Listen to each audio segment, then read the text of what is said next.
Hello, my name is Precious and welcome back to my YouTube channel.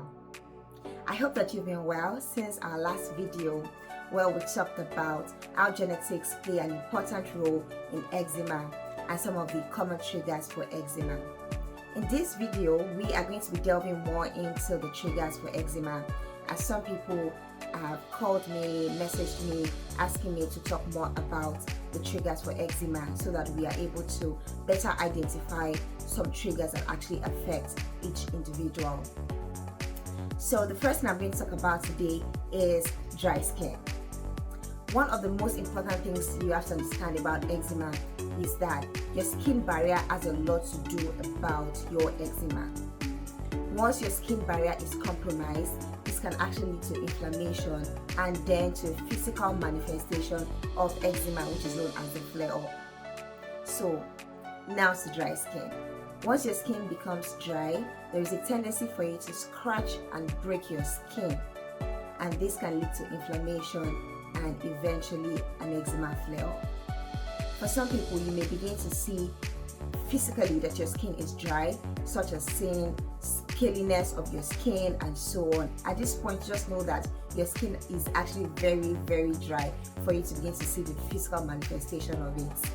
One way to prevent dryness of skin is to stay hydrated, drink a lot of water, and then use good moisturizers on your skin. I have come to realize that some moisturizers that contain hyaluronic acid and the 3 essential ceramides are actually very good for your skin to prevent dryness. In upcoming videos where we're going to be doing a lot of product reviews, I am going to be showing you some of the products that I personally use or some products that I can recommend to prevent dryness of skin. Next, we talk about the weather. Yes, weather can actually affect your eczema. Whether cold weather, hot weather, in between weathers, and all of that, they have a way of affecting your skin. During winter season, you can actually realize that your skin might become very dry, and for people that live in tropical regions, during harmattan season, you realize that your skin may become actually dry. I have lived in both regions, and I realized that during both harmattan season and winter season, my skin gets very dry. So I try as much as possible to stay hydrated and to moisturize my skin. This actually helps with dryness of skin. The next one I'm going to talk about is stress and anxiety. Stress and anxiety can affect your eczema. Yes. During stress, the body produces an hormone called cortisol. And this cortisol have a way of affecting your skin and breaking your skin barrier when it gets to a particular level.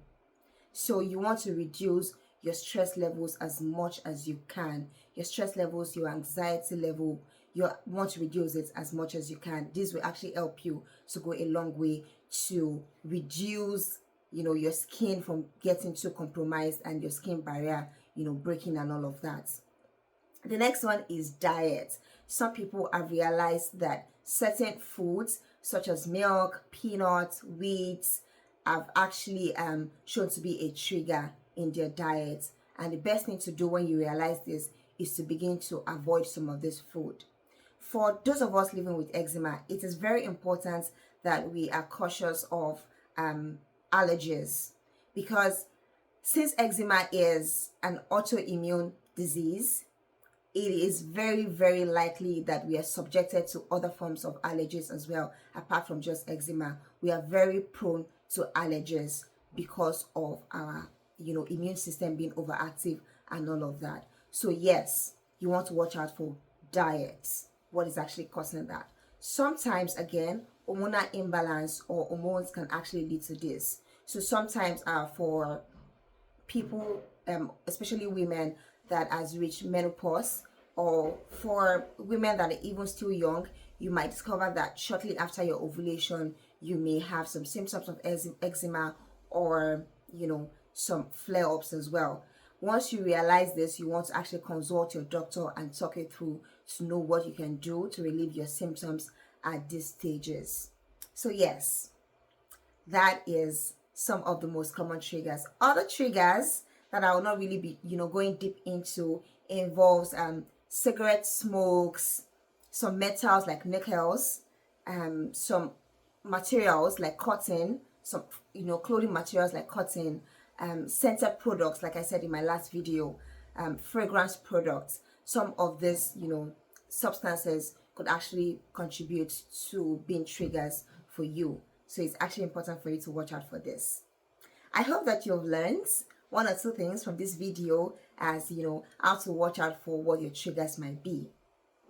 In upcoming videos, we'll go into how to avoid some of those products, alternatives to some of these things that we can use, because I mean, we just have to eat and live in places where some of these weathers that might actually affect us. So yes, we'll be going more into this in upcoming videos. Thank you for sticking with me and watching my videos. I really do appreciate it. Thank you.